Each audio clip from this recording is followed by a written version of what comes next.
Innal hamdalillah nahmaduhu wa nasta'inuhu wa nastaghfiruh wa na'udzu billahi min shururi anfusina wa min sayyiati a'malina. May yahdihillahu fala mudilla lahu wa may yudlil fala hadiya lahu. Asyhadu an la ilaha illallah wahdahu la syarika lah wa asyhadu anna Muhammadan abduhu wa rasuluhu wa ba'd. Jamaah azakumullah, kira-kira 5 hari lagi kita akan dibohongi, dan kita semua mau dibohongi. Kenapa? Karena sudah puluhan tahun, ratusan tahun kita dibohongi. Apa yang terjadi di malam 1 Januari? Ada apa di malam 1 Januari? Kalau antum jujur, saya jujur, nggak ada apa-apa. Adakah yang baru? Nggak ada. Rumah kita masih itu, teman-teman kita masih itu, istri kita masih itu, anak-anak kita, mobil kita. Apanya yang baru? Yahudi dan Nasrani membohongi kita. Apa bedanya 31 Desember dengan 1 Januari? Apa? Nggak ada bedanya apa. Matahari, bulan, bintang, planet-planet, bumi beredar seperti biasa, nggak ada yang berubah. Tiba-tiba ada yang mengatakan ada yang baru. Apanya yang baru? Ini kebohongan dan kita mau dibohongi. Kalau 30 Ramadan dengan 1 Syawal, anak kelas 6 SD juga tahu. Ada yang beda. 30 Ramadan wajib berpuasa. 1 Syawal besoknya haram berpuasa. Wajib makan, wajib minum, sunnah. Makan yang enak, minum yang lezat, pakaian yang bagus. Anak kecil juga tahu. Kenapa? Ini sunnah Nabi alaihi salatu wassalam. Ini syariat Islam. Jelas. Ada ritualnya, ada ibadahnya. Begitu pula 9 Dzulhijjah dengan 10 Dzulhijjah. Tapi 31 Desember dengan 1 Januari nggak ada apa-apanya. Kita dibohongi. Dan apa yang disabdakan oleh Nabi 1400 tahun yang lalu sepertinya sedang kita saksikan. Akan kita saksikan 5 hari lagi itu. La tattabi'unna sunana man kana qablakum shibran bi shibrin wa dhira'an bi dhira'in. Demi Allah, sejengkal demi sejengkal, sehasta demi sehasta, kalian umatku akan mengikuti kelakuan Yahudi dan Nasrani. Hatta law dakhalu juhra dabbin, hingga ketika orang-orang Yahudi dan Nasrani masuk ke dalam lubang dob. Sering diterjemahkan dengan biawak, lubang biawak. Biawak dob yang ada di padang pasir itu memiliki lubang-lubang yang dalam. Siapapun yang masuk ke lubang itu gila, tidak waras, nggak punya akal. Tapi kalau Yahudi dan Nasrani masuk ke lubang dob itu, ladakhaltumuhu, kalian kaum muslimin akan ikut-ikutan. Waraskah?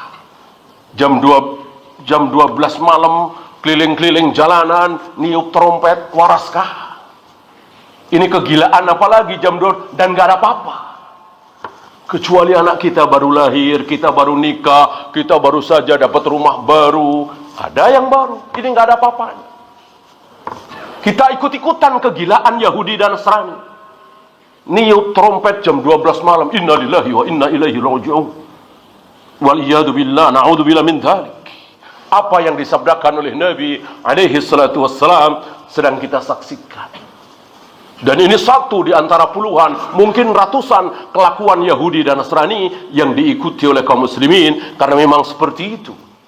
Nabi bersumpah, demi Allah, seandainya ada di kalangan Yahudi yang menzinai anaknya, yang menzinai ibunya, maka pasti ada di antara umatku yang akan menzinai ibunya. Artinya apa?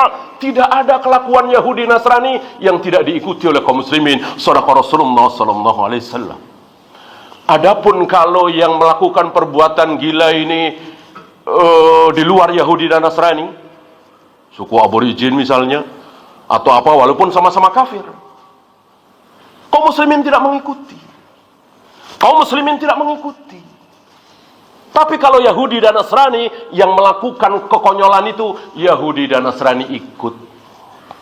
Dan luar biasa, kita semakin yakin bahwa beliau betul-betul Nabi, betul-betul Rasul, utusan Allah. Nggak mungkin beliau akan tahu apa yang akan terjadi 1400 tahun kemudian kalau tidak diberitahu oleh Allah wahyu.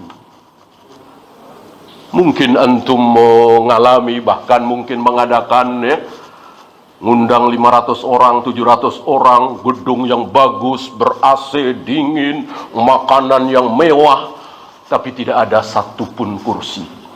Ini konyol sekonyol-konyolnya. Ini gila segila-gilanya. Tapi karena Yahudi dan Nasrani yang mengawali kekonyolan ini, kaum muslimin ikut dengan bangganya. Makan, minum sambil berdiri, tanpa kursi. Inna lillahi wa inna ilaihi raji'un. Ini yang disabdakan oleh Nabi alaihi salatu wassalam 1400 tahun yang lalu. Termasuk hari ini ada pelacur, ada pengedar narkoba, ada penjudi, ada pemabuk, jarang sholat, bahkan kafir, dipersilahkan untuk memilih pemimpin. Ini kekonyolan apa lagi?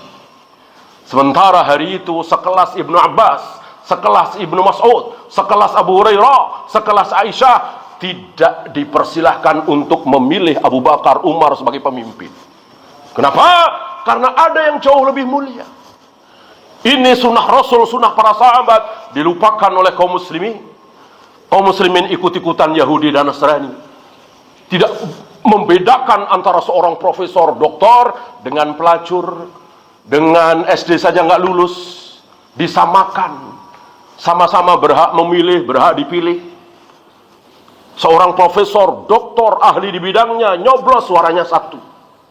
SD nggak lulus, bahkan pelacur, bahkan pemabuk, pedagang narkoba, nyoblos suaranya satu. Ini zalim sedolim-dolimnya.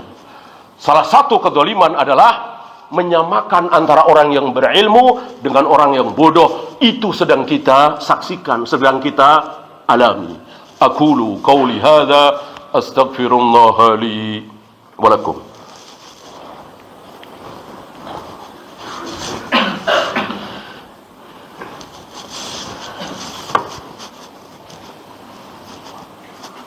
Alhamdulillah hamdan katsiran thayyiban mubarakan fih kama yuhibbu rabbuna wa yardah.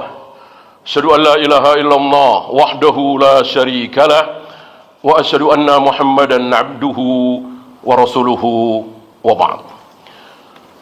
Ayuhal ikhwah, ada saudara-saudara kita yang ingin berbuat baik. Di malam 1 Januari mereka tidak ikut-ikutan niup trompet, tidak ikut berhura-hura menghamburkan uang, tidak berbuat maksiat. Lalu mereka rame-rame datang ke masjid, berjamaah qiyamul lail. Berjamaah qiyamul lail tentu bagus. Tapi ada 3 hal. Yang 3 hal ini bisa menyebabkan pahala menjadi dosa. Apa? Menentukan tempat.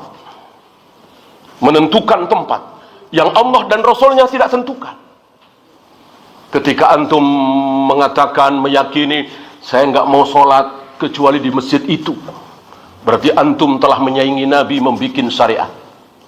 Di masjid ini saya nggak mau sholat kecuali di saf sebelah sini, sebelah kanan atau sebelah kiri imam, berarti antum telah menyaingi Nabi bikin syariat sendiri. Menentukan tempat tidak boleh, haram. Yang kedua, menentukan bilangan. Antum baca la ilaha illallah pahala besar. Antum baca subhanallah la haula wala quwata illa billah pahala besar. Tapi ini akan berubah jadi dosa kalau antum bikin bilangan sendiri. Saya akan baca la haula wala quwata illa billah 1000 kali. Saya akan baca la ilaha illallah 333 kali. Sementara Rasul tidak pernah mencontohkan. Rasul hanya mencontohkan subhanallah, subhanallah, subhanallah habis sholat 33 kali. Alhamdulillah 33 kali. Kita rubah 40 kali, lebih banyak dosa. Dosa karena bilangan harus dari Allah dan Rasulnya. Sebagaimana menentukan tempat. Terakhir menentukan waktu. Qiyamul Lail berjamaah bagus. Tapi ketika ditentukan waktu nanti ya, malam 1 Januari ini pahala berubah menjadi dosa. Kenapa? Karena ibadah tidak boleh kita pakai dalam rangka sesuatu. Salat ya salat, saum ya saum. Tidak boleh dalam rangka kampanye, dalam rangka memenangkan partai Islam, dalam rangka mengumpulkan dana, lalu ada salat, ada saum, ada baca Al-Quran. Jangan campurkan ibadah mahdhah dengan sesuatu yang tidak ada contoh dari Rasul dan para sahabat. Oleh karena itu, kecuali bukan ibadah mahdhah, terserah. Daripada niup trompet jam 12 malam, lebih baik main futsal misalnya. Main futsal boleh, karena bukan ibadah mahdhah. Adapun sholat, baca Al-Quran, zikir, wirid, tidak boleh. Ini ibadah mahdhah. Tidak boleh kita lakukan dengan melanggar 3 hal tadi. Menentukan tempat, menentukan waktu, dan menentukan bilangan.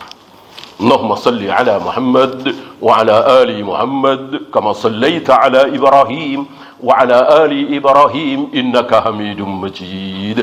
Allahumma ighfir lil muslimina wal muslimat wal mu'minina wal mu'minat al ahya'i minhum wal amwat. Rabbana la tuzigh qulubana ba'da idh hadaytana wa hab lana min ladunka rahmah innaka antal wahhab. Rabbana atina fid dunya hasanah wa fil akhirati hasanah wa qina adzaban nar. Qimus salat.